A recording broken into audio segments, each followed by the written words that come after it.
you or a loved one has federal student loans, there's good news and bad news. You probably already know the bad news. President Biden's attempt to forgive up to $20,000 in federal debt got struck down by the Supreme Court in June. Plus, after a suspension of monthly payments since March 2020 for pandemic relief, they'll be due again starting in October 2023. But the good news is that the White House created a new and more generous income-driven student loan repayment program known as SAVE. It stands for Saving on a Valuable Education. Some of its benefits begin this summer and others in July 2024. This show will review 7 benefits of the SAVE program, ways to manage student loans wisely, and how those loans affect your credit. So whether you're a student or a parent shopping for student loans, getting ready to start repaying your loans, or are pretty worried that you can't afford to pay them, don't miss this episode. Hey friends, welcome back to the Money Girl podcast. I appreciate you downloading the show. If you're new here, I'm Laura Adams, an award-winning author who's been bringing you personal finance and small business tips every week since 2008 with over 40 million downloads. When I'm not behind the mic, I'm also a keynote speaker and work with select brands doing on-camera and writing work as a spokesperson and consumer advocate. So feel free to reach out if you're interested in collaborating for a speaking event or PR campaign. As always, you can reach me using my contact page at lauradadams.com.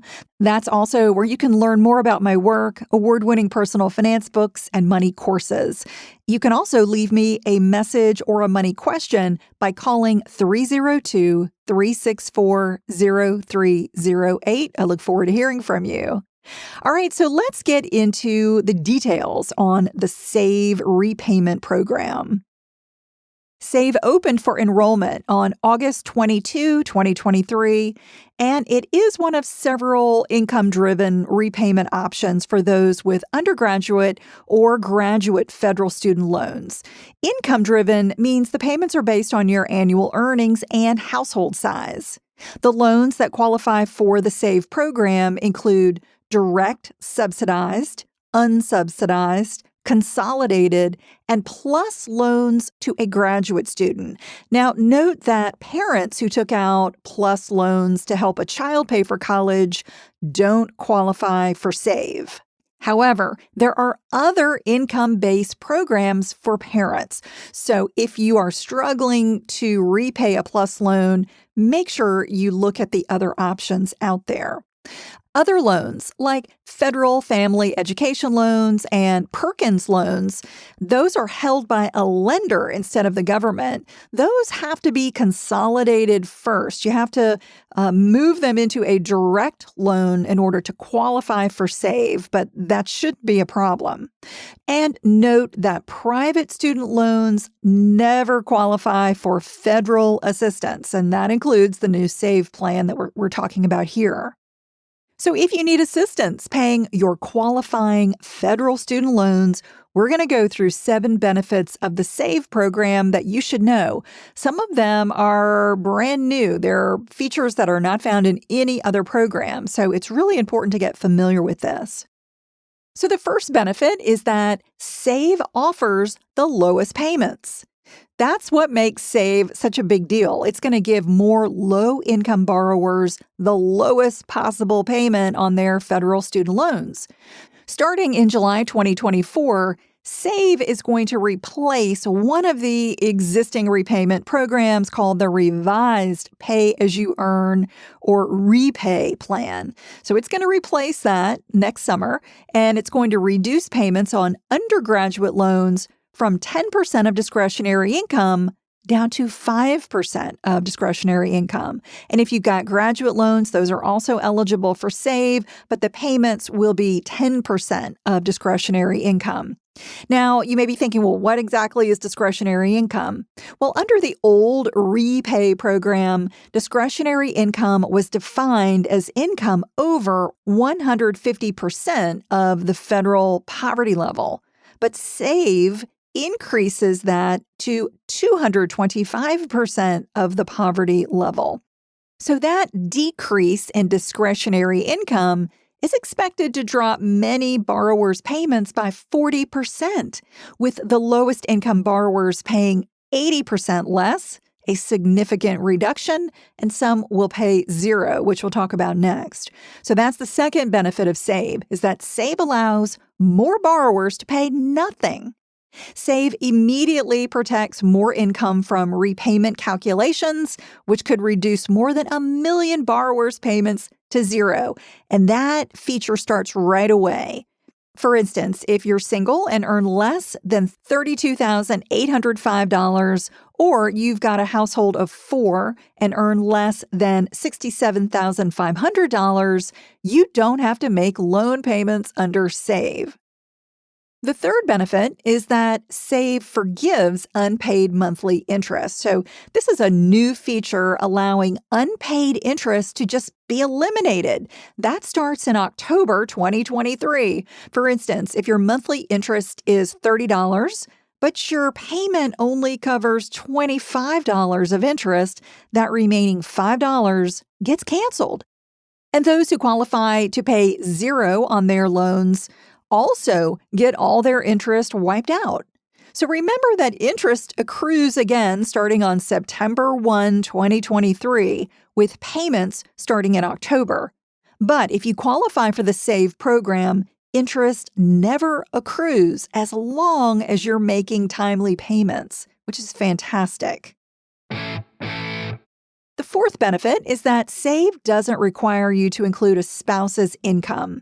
So married borrowers who file separate taxes no longer have to include their spouse's income in repayment calculations. That is going to help a lot more borrowers in two-income households qualify for federal assistance.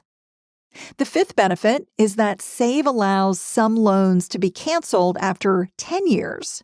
Generally, if you make federal loan payments for either 20 or 25 years, depending on the type of loan, any remaining balance after that mark, after that date, is automatically forgiven. But starting next summer, if you're in the SAVE program and you originally borrowed $12,000 or less, you only have to make payments for 10 years before the balance gets wiped out. Now, if you borrowed a little more, every $1,000 above that $12,000 limit adds one additional year of payments before your balance gets automatically forgiven. While forgiven debt is typically considered taxable income, there is a temporary exemption from federal taxes through 2025, and we don't know what's going to happen beyond that point. Benefit 6. SAVE gives those in default a fresh new start. So let's say you defaulted on student loans before the 2020 deferment began. You can get that default wiped off your record if you enroll in SAVE or any other federal repayment program. But first, you need to enroll in something called the Fresh Start program. So this is a brand new program, and you need to do that before September 2024. So I would encourage you to do it right away if you are in default. And you can log onto your loan account at myeddebt.ed.gov to enroll. Then, after you enroll in the Fresh Start program, you need to contact the Education Department's Default Resolution Group, and I'll put a link to all of these in the show notes. They can help you get the default removed from your record and even from your credit files, and also help you enroll in a repayment plan. So this is a fantastic opportunity to rehabilitate your loans and have the delinquency removed from your credit reports. Now, let's say your student loans are already in good standing, but you believe you're going to have difficulty paying them going forward. In that case, visit studentaid.gov/save. That's where you can sign up for the SAVE program. However, if you were already enrolled in that repay program that I mentioned, that's the program that SAVE is going to replace, In that case, you'll automatically get transferred into the SAVE program and your payments will get adjusted without doing anything. But if you were in a different federal repayment plan before the deferment, I want you to seriously consider how much enrolling in the new SAVE program could save you. As I mentioned, it is likely to give you the lowest payment. So you want to compare, well, what's the repayment program I'm already in, and how does that stack up against this new SAVE program? And the seventh benefit is that SAVE enrollment can be automatic. Student loan borrowers can now allow the Department of Education to access their latest tax return for annual enrollment in SAVE. That prevents you from having to manually apply each year and put in your updated income and family size. In addition, borrowers who are 75 days late making student loan payments will be automatically enrolled in the best income-driven repayment plan for them if they have agreed to allow the Department of Education to access their tax data. So if you need assistance paying your student loans, or even if you're just not sure if you qualify, applying for SAVE sooner rather than later is essential because enrollment could take at least a month, they're saying. The Department of Education anticipates having a lot of applications to process. So you want to ensure your application goes through before your first loan payment is due in October. You can compare repayment options and learn more at studentaid.gov. Also, remember that you never need to pay anyone for student loan debt relief. So I want you to watch out for anyone trying to charge you for assistance because they're probably a scammer. Now, if you're someone who's thinking, Laura, this just sounds like too much trouble. I've defaulted on my loans in the past and I'm not going to pay them, or I'm just decided I'm not going to repay my loans when they start in the fall. I want you to understand that that can really hurt your finances. If you don't pay your loans, they get considered delinquent after you miss payments for 90 days. And they are formally in default after 270 days, which is 9 months of missed payments.